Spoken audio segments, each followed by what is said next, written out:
Εάν νομίζεις ότι το iPhone 17 είναι ακόμα μια τυπική αναβάθμιση, τότε κράτα μικρό καλάθι. Όχι γιατί ετοιμάζει κάποια τρομερή καινοτομία, αλλά γιατί για πρώτη φορά, εδώ και αρκετά χρόνια, αλλάζει τη δομή της σειράς. Πάμε να δούμε για το τι ξέρουμε μέχρι τώρα, τι λένε οι φήμες γύρω από αυτό και ίσως στο τέλος του βίντεο απαντήσουμε στην ερώτηση: αξίζει να πάρω το iPhone 17 ή να κρατήσω αυτό που ήδη έχω και να πάρω το επόμενο.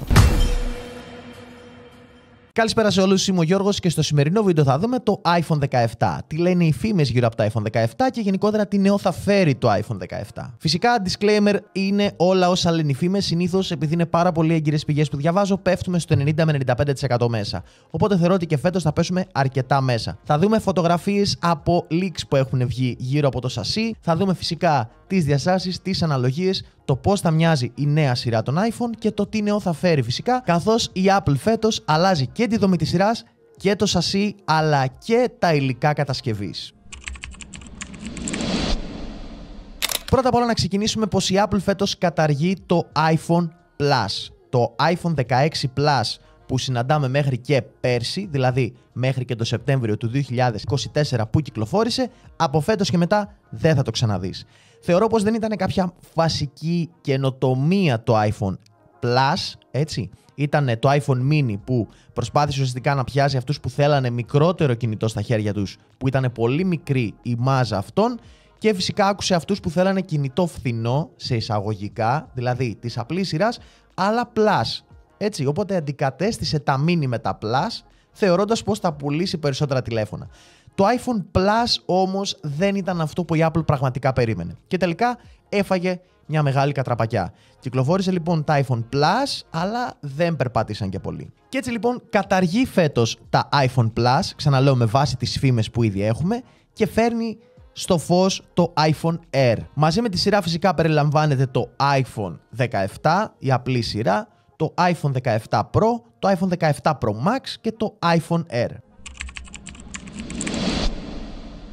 Το Air δεν θα είναι απλώς μία ονομασία μιας νέας συσκευής, θα έρθουν και αλλαγές επάνω στο σασί του. Οι αλλαγές θα είναι και σχεδιαστικά αλλά και λειτουργικά, με διαφορές στο πάχος όσο και στα υλικά κατασκευής αλλά και το μέγεθος. Το πιθανό του πάχος θα είναι 5,5 χιλιοστά. Αντιληφθείτε λίγο το 5,5 χιλιοστά. Σε σύγκριση με το iPhone 6 που είχε κυκλοφορήσει, το οποίο στράβωνε το σασί του γιατί ήταν αλουμινένιο, που ήταν 6,9. Δηλαδή σκεφτείτε το iPhone 6 που είναι 6,9 και το iPhone Air που θα είναι 5,5. Δηλαδή θα είναι 1,4 χιλιοστά λεπτότερο. Και για να καταλάβετε τη σύγκριση, καθώς μπορεί να μην έχετε iPhone 6 στο σπίτι σας, το iPhone 15 το απλό έχει 7,8 χιλιοστά πάχος. Δηλαδή θα είναι 2,3 χιλιοστά λεπτότερο. Στο σημείο της κάμερας τώρα θα είναι 9,5 χιλιοστά. 5,5 θα είναι στο λεπτότερο του σημείο, δηλαδή στο σασί του. Στο σημείο που είναι οι κάμερες θα είναι 9,5. 4 χιλιοστά πιο παχύ από το υπόλοιπο σασί. Το βάρος του θα είναι περίπου γύρω στα 145 γραμμάρια. Αρκετά πιο ελαφρύ, ειδικά από τα Pro Max. Οθόνη θα έχει τώρα 6,6 inches. Θα είναι δηλαδή λίγο μεγαλύτερο από την περσινή χρονιά του iPhone Pro. Δηλαδή το iPhone 16 Pro νομίζω ήταν 6,1 αν δεν κάνω λάθος, αυτό θα είναι 6,6. Οπότε το λες και Plus. Φυσικά το iPhone το Pro Max θα έχει 6,9, άρα θα είναι μικρότερο από το Pro Max, αλλά μεγαλύτερο από το Pro. Θα είναι τώρα κοντά στην οθόνη, αλλά θα είναι εντελώς διαφορετικό τη σχεδίασή του. Φέτος όμως όλη η σειρά θα μεγαλώσει κατά λίγο προς τα πάνω. iPhone 17 από 6,1 inches που είναι θα πάει 6,27. Το iPhone 17 Pro θα πάει στις 6,3. Το iPhone 17 Pro θα πάει στις 6,9 και το iPhone Air θα είναι στις 6,6. Οπότε το iPhone Air θα είναι ανάμεσα στο Pro και το Pro Max. Θα είναι 0,3 inches μεγαλύτερο από το Pro. Θα μου πεις τώρα απειροελάχιστη διαφορά. Τώρα, όπως είπα και πριν, φημολογείται πως θα έχει αλουμινένιο σασί, αυτό και μόνο για το βάρος, για να γλιτώσουν δηλαδή το βάρος από το τιτάνιο όπως θα έχουν τα Pro μοντέλα. Παλιότερα το iPhone 6 είχε πάλι αλουμινένιο σασί και υπήρχε το πρόβλημα ότι το κινητό στράβωνε. Ήτανε πολλοί χρήστες που λέγανε ότι κάθονται και με την κλίση που παίρνουν τα πόδια το κινητό στραβώνει. Φυσικά το iPhone 6s που κυκλοφόρησε χρησιμοποίησανε αλουμίνιο ναι μεν, αλλά είχε μέσα και άλλα κράματα μετάλλων, το οποίο το κάνανε πιο ανθεκτικό. Θεωρώ πως η Apple έχει πάρει το feed από τα παλιότερα χρόνια και θεωρώ πως δεν θα είναι ένα αλουμίνιο της πλάκας το οποίο θα στραβώνει. Γιατί το κινητό 5,5 χιλιοστά πάχους, σκεφτείτε λίγο να το έχεις μέσα στην τσέπη σου και να φοβάσαι να μην στραβώσει το σασί του. Οπότε θεωρώ πως ναι, με ένα αλουμινένιο σασί για φθηνότερο σε υλικά κατασκευής, δεν έχουμε ακόμα εικόνα για το πόσο θα κοστίζει, αλλά θεωρώ πως το κάνουν για να γλιτώσουν το κόστος κατασκευής του. Τα Air, όπως συνηθίζεται η Apple, ακόμα και το iPad Air που έχει κυκλοφορήσει ήταν λεπτότερα από τα iPad Pro, όπως κυκλοφορήσει το MacBook Air είναι λεπτότερα από τα MacBook Pro, έτσι και αυτό έχει την ίδια φιλοσοφία του Air, δηλαδή ότι έχει διαφορετικό πλαίσιο και διαφορετικό πάχος από τις συσκευές, τις υπόλοιπες που κυκλοφορούν.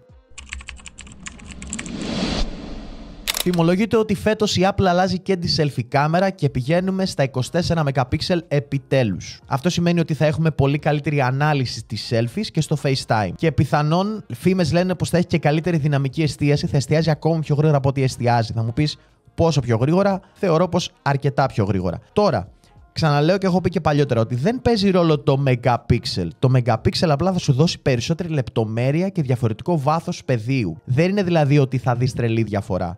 Πρέπει να είσαι πολύ high-tech χρήστης ή να ασχολείσαι με τη φωτογραφία για να αντιληφθείς τη διαφορά του 24 από του 12. Πάμε στους επεξεργαστές τώρα. Δεν υπάρχει σαφήνεια γύρω από το αν θα έχουμε τον Α18 ή τον Α19 στις απλές εκδόσεις. Σίγουρα στις Pro, φήμες λένε πως θα έχουμε τον Α19 Pro. Το Air δεν γνωρίζουμε αν θα φοράει τον Α18, δηλαδή της φετινής γενιάς, ή τον Α18 Pro που φοράνε τα Pro της φετινής γενιάς. Γενικότερα οι απόψεις της λίγο δίστανται γύρω από αυτό, αλλά θεωρώ πως όποιος και να είναι, ή τον Α18 Pro, ή τον Α19 Pro, ή τον Α18 απλώς, για το μέσο χρήστη νομίζω είναι υπεραρκετός. Επίσης, μία ακόμα φήμη λέει πως ίσως και στις προεκδόσεις δούμε 12 GB RAM, αλλά αυτό είναι κάτι το οποίο πιστεύω πως δεν θα γίνει, καθώς η Apple δεν έχει ανάγκη DRAM στα κινητά της. Όπως έχω πει και πολλές φορές, η μνήμη RAM είναι η μνήμη ταχείας προσπέλασης και είναι η μνήμη που αποθηκεύει τα προσωρινά αρχεία. Η Apple χρησιμοποιεί τη μνήμη RAM για τα άμεσα προσωρινά αρχεία και τα έμεσα προσωρινά αρχεία τα χρησιμοποιεί στους δίσκους. Χρησιμοποιεί λοιπόν πόρους από το σκληρό δίσκο για να αποθηκεύει τα έμεσα προσωρινά αρχεία που τρέχει. Γι' αυτό λέω πολλές φορές ότι μην γεμίζετε το κινητό σας πάνω από το 60 με 70%, καθώς η μνήμη που χρησιμοποιεί από το σκληρό δίσκο δεσμεύεται και δεν μπορεί να χρησιμοποιηθεί και το κινητό κολλάει. Οπότε αυτό κρατήστε, ότι ίσως και τα iPhone να μην έχουν ανάγκη τόσο τη μνήμη RAM ή μάλλον τη μεγαλύτερη μνήμη RAM. Επίσης, όπως έχω κάνει και βίντεο στο TikTok και σας έχω πει ότι δεν κλείνουμε τα αρχεία και τις εφαρμογές που λειτουργούν, καθώς χρησιμοποιεί πιο πολλούς πόρους στο σύστημα να ανοίξει τις εφαρμογές εκ νέου από την αρχή. Οπότε αφήνουμε τα αρχεία και αφήνουμε τις ανοιχτές καρτέλες στο κινητό μας και δεν τις κλείνουμε ποτέ. Αλλιώς δημιουργούμε πρόβλημα στη μνήμη RAM και στο σκληρό δίσκο του κινητού μας. Πάμε να δούμε λίγο τι φημολογείται τώρα για το design των νέων iPhone. Το iPhone Air θα έχει νέα σχεδίαση. Θα είναι πολύ διαφορετικό και μπρος αλλά και πίσω από τις κάμερες. Το Dynamic Island παραμένει, φυσικά, είναι κάτι το οποίο έχει υιοθετηθεί πλέον. Έτσι. Ίσως στα Pro μοντέλα το δούμε ελάχιστα μικρότερο, λένε οι φήμες. Δεν έχει επιβεβαιωθεί τώρα εάν θα έχουμε flat ή curved edged στη σειρά Air. Δηλαδή αν θα είναι τετράγωνο τελείως ή θα έχει μια καμπύλη δεξιά και αριστερά το τηλέφωνο. Τα mock-up που έχουμε δει λένε ότι θα έχουν edged, αλλά δεν θα είναι τόσο κυκλικά όπως ήταν στο iPhone 6 που είχαμε δει και το 6S. Σίγουρα περιμένουμε όμως να διαφοροποιείται ξεκάθαρα από τα υπόλοιπα μοντέλα. Το μεγαλύτερο πρόβλημα τώρα σε όλους τους iPhone users είναι ότι δεν συναντάμε 120 Hz στις απλές εκδόσεις, αλλά δεν συναντάμε και το ProMotion της οθόνης που έχουμε εμείς στις Pro εκδόσεις. Δηλαδή τι εννοώ? Ότι το ProMotion τι είναι? Ότι ανάλογα από τη χρήση που κάνεις στο κινητό σου, το κινητό σου για να γλιτώσει και να εξοικονομήσει και ενέργεια αλλά και πόρους από το σύστημα, χρησιμοποιεί το ProMotion. Δηλαδή, αν χρειάζεται 1 Hz θα χρησιμοποιεί 1 Hz. Εάν χρειάζεται 120 Hz θα χρησιμοποιεί 120 Hz. Αυτή η λειτουργία είναι καινοτόμα και θα χρησιμοποιείται μάλλον στο iPhone Air. Θα είναι η πρώτη φορά σε μη Pro μοντέλο που θα δούμε το ProMotion και τα 120 Hz σε τηλέφωνο της Apple. Αν συμβεί αυτό θα είναι μια πολύ μεγάλη αλλαγή, καθώς η Apple προμοτάρει το iPhone Air σαν την φθηνότερη επιλογή iPhone. Φυσικά θα είναι Type-C όλες οι συσκευές, φυσικά θα είναι λεπτότερο, μικρότερο σχεδιαστικά, αλλά και φθηνότερο λόγω του αλουμινίου στο σασί του και όχι του τιτανίου που θα έχουν τα Pro μοντέλα. Τώρα για την τιμολόγηση ακόμα είναι πολύ νωρίς και γενικότερα δεν υπάρχει κάτι γύρω από αυτό ή κάποια leaks τα οποία ίσως και να έχουμε μία εικόνα στην τιμή. Φυσικά τους δασμούς και όλα αυτά που έχουν γίνει, η Apple προσπαθεί να κάνει τα λαβέρια με τον Trump και να μην έχει δασμούς σαν εταιρεία στις εισαγωγές που κάνει, γιατί δεν είναι, επειδή είναι εταιρεία Αμερικής, θα μου πεις ίσως και να μην είχε δασμούς. Έχει όμως δασμούς στα πράγματα που εισάγει από ξένες χώρες. Αλλά η Apple φέτος, επειδή προσπάθησε να μπορέσει να τα κάνει όλα με δικά της εργοστάσια και με εργοστάσια τα οποία δεν έχουν τόσο μεγάλους δασμούς, ή τουλάχιστον λίγο πολύ τι έχει γίνει γύρω από αυτό, προσπαθεί λοιπόν να μην ανεβάσει τις τιμές. Αλλά Apple είναι αυτή, ποτέ δεν ξέρεις. Θεωρώ πάντως ότι οι τιμές δεν θα ανεβούν φέτος. Αν θα ανεβούν θα είναι κανένα εκατοστάρι το max επάνω, καθώς δεν έχουμε και τεράστιες και ακραίες αλλαγές. Μόνο στο σασί εξωτερικά, στο νέο επεξεργαστή και στις κάμερες των κινητών. Τώρα να πιάσουμε και λίγο τις κάμερες, γιατί εντάξει, οι κάμερες είναι και το πιο σημαντικό πράγμα για τα iPhone και τουλάχιστον εκεί οι περισσότεροι επενδύουμε για να πάρουμε ένα iPhone. Υπάρχει μια φήμη φέτος ότι αλλάζει και η διάταξη των κάμερων. Δεν θα υπάρχει δηλαδή αυτή η διάταξη που έχουμε συνηθίσει, αλλά θα γίνει ένα vertical layout, δηλαδή θα είναι οι κάμερες η μία δίπλα στην άλλη. Υπάρχει φήμη, δεν ξέρω κατά πόσο ισχύει αυτό.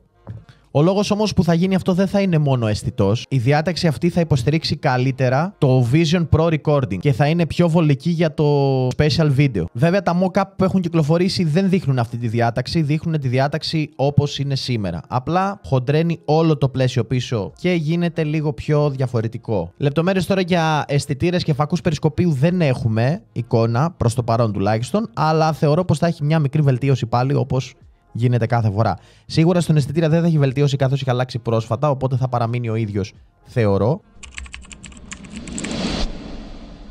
Εκτιμόμενη ημερομηνία κυκλοφορίας τώρα, όπως κάθε χρόνο κυκλοφορούμε τη νέα σειρά των νέων iPhone που θα κυκλοφορήσει. Το iPhone Air φημολογείται πως θα ξεκινήσει την παραγωγή του πριν από τα υπόλοιπα iPhone της σειράς, αλλά αυτό για μας δεν είναι και τόσο σημαντικό. Ίσως και να έχουμε πάλι πρόβλημα με τα iPhone Pro και τα Pro Max, τα Pro και τα Pro Max με τη διαθεσιμότητά τους, καθώς η παραγωγή θα δώσει πιο πολύ βάση στη νέα σειρά iPhone που θα κυκλοφορήσει. Οπότε κρατάμε μικρό καλάθι γι' αυτό. Λίγο υπομονή. Αύγουστος είναι, Σεπτέμβριος έρχεται, ένας μήνας για να δούμε τι νέο τελικά θα έρθει γύρω από αυτό. Πείτε μου κάτω στα σχόλια τι πιστεύετε εσείς για όλο αυτό, αν έχω ξεχάσει κάτι, εάν δεν έχω αναφέρει κάτι ή αν έχετε δει κάτι το οποίο αξίζει να σημειωθεί και να συζητηθεί στο επόμενο βίντεο. Ήμουν ο Γιώργος, θα τα πούμε σε ένα από τα επόμενα βίντεο. Μέχρι το επόμενο, να είστε όλοι καλά.